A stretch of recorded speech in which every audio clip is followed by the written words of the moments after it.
क्या सारी आई मैया दी आ गई सोयरी घर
दुनिया में आए क्या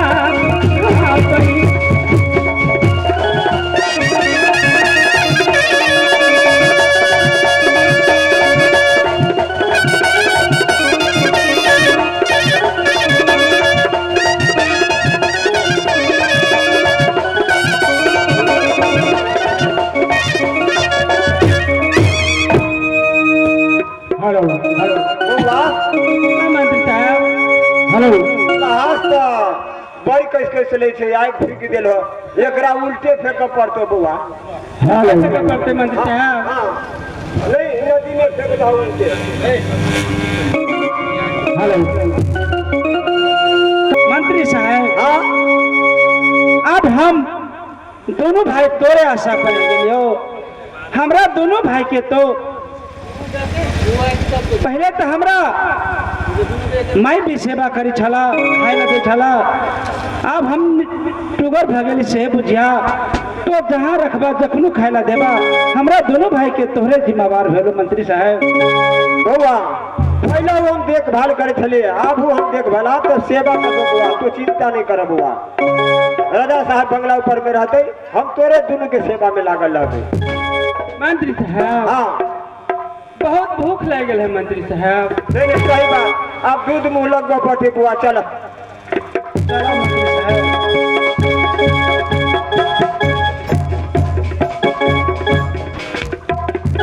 राजा साहब हाँ देखियो राजा साहब हाँ एक बात के यहाँ विचार करे छी कि नहीं कौन बात के विचार करूँ आप हमरा तो 4 दिन में लोग छागल भंसा करे देखो मंत्री साहब बउआ ये भी नालक है अब जाने सकब ताले बउआ सबके खाना सब पका के अभी परत नहीं राजा साहब हम मंत्री के काम करे छलिया अब हम भंसा पकवा पड़ैया ओई महल में कोई नहीं है औरत से नहीं था अब भात भंसा हमरा बुते नहीं हो कैला हाँ तो हमरा डर लगैया कैला भात भंसा निकाले थी सिरहा में सब प्राणी एक बेर में उड़ गेले गैस सा केना के हाँ बउआ रहे खोल देले गैस आइले दुनू प्राणी जनकपुर सा कहल कि हे कनी चाह बनाओ वो हर ले न फुरले कुर्सी पे लगा ले कि तो आइरे पर हाँ बैठ गेले दुनू बच्चा के लगे अब वो रानी साहब अपने गेल सोचे खोल के आउ स्पीड भ गेल सलाई बाई दिल की बाप रे बाप सब प्राणी बम सानी उड़ गेले से नहीं तो हमरा 10-12 के लूर नहीं हां मंत्री साहब हां ये ना किया कि यहाँ पड़े छी 4 दिन भेल गए हमरा रानी साहब के स्वर्गीय भेला पे अखने यहाँ के भीड़ पड़ गए जी सरकार हम हाथ गोर झरकइए हमरा आप गलती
बस अपने थी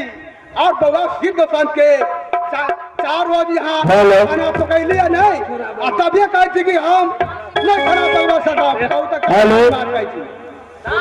अच्छा राजा साहब ये अवसर अपने राज पर देखला हमारा रखनी थी मंत्री ने ये बात मनसा करेला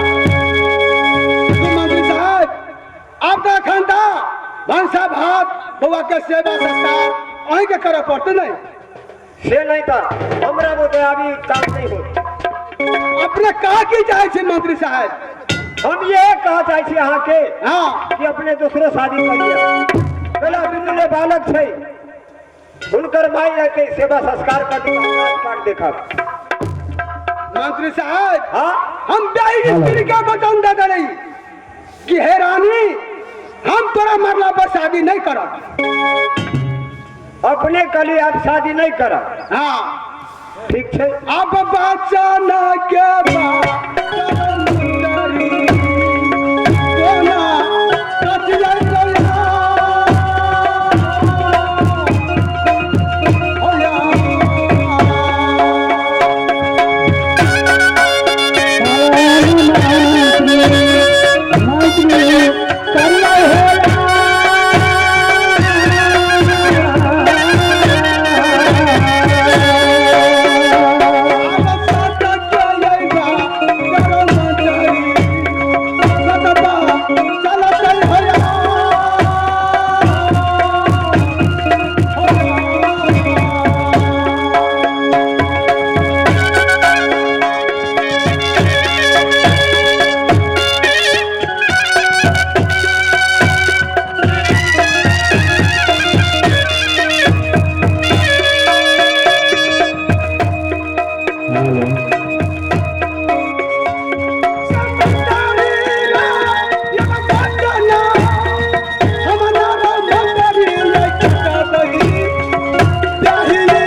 अपने बचन नहीं काटू हम कहाँ कथी बचन काटा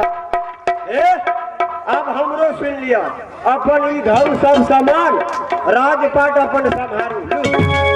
धरू अपन कपड़ा से हमरा नहीं चाहिए ई सब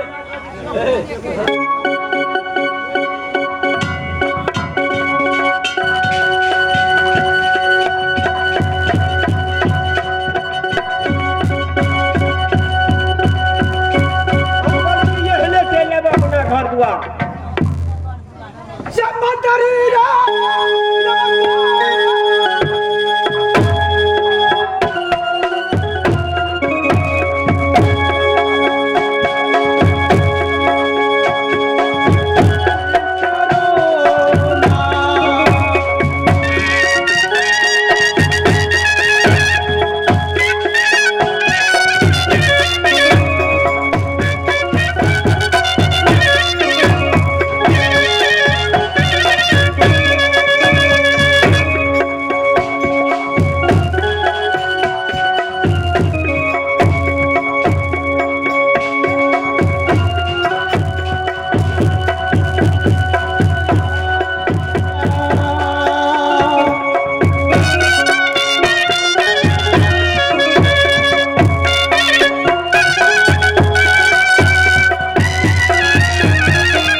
सऊदी कतार से लेती तो हमरा बाल बजा के पेट को चलित रही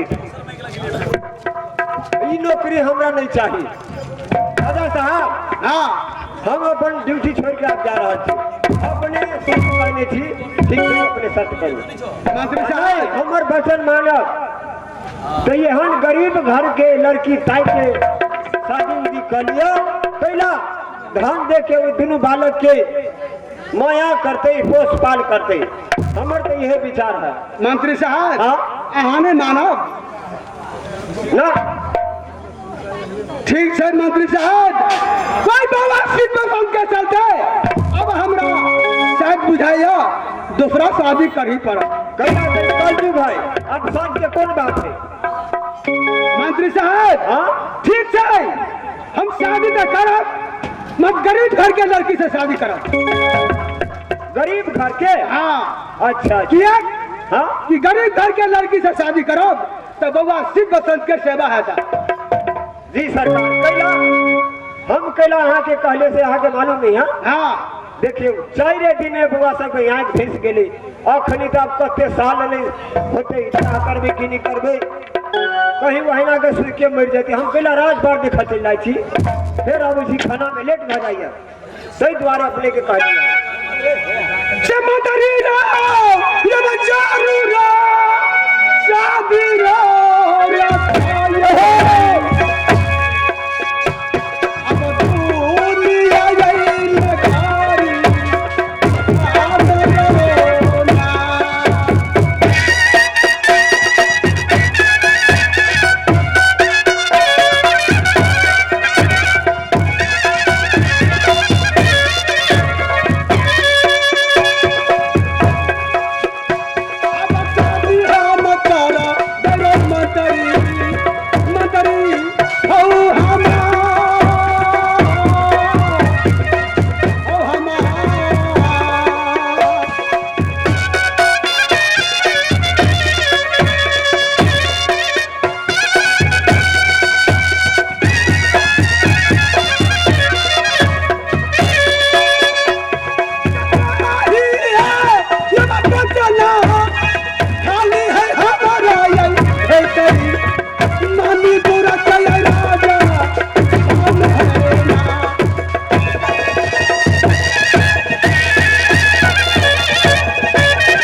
गौरा चरिता में हमरे के नाम ढकनी बुढ़िया विद्या हमरा कोई से दोसर न तेसर सिर्फ एक लड़की पर उनकर नाम थे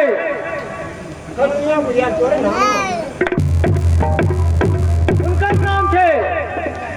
रानी रुकमती। अब करिए जब राम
पैदा ले लो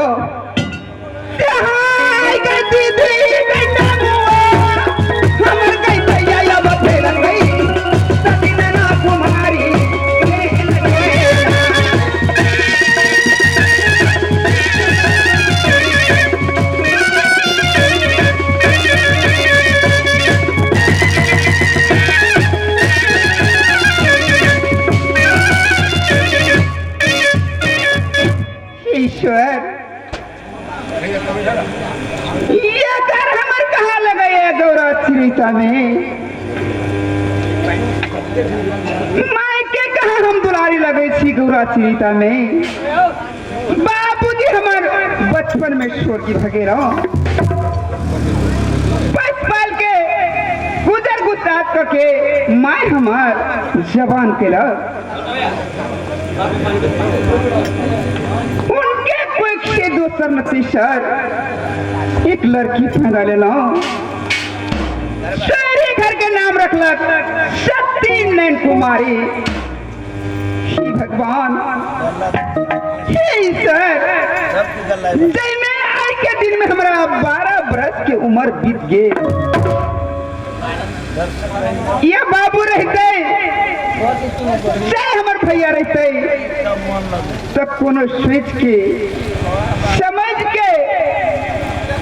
शादी कर देते दीदी को गई उम्र हमारा ये बब्बी हमारा गई पा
हमर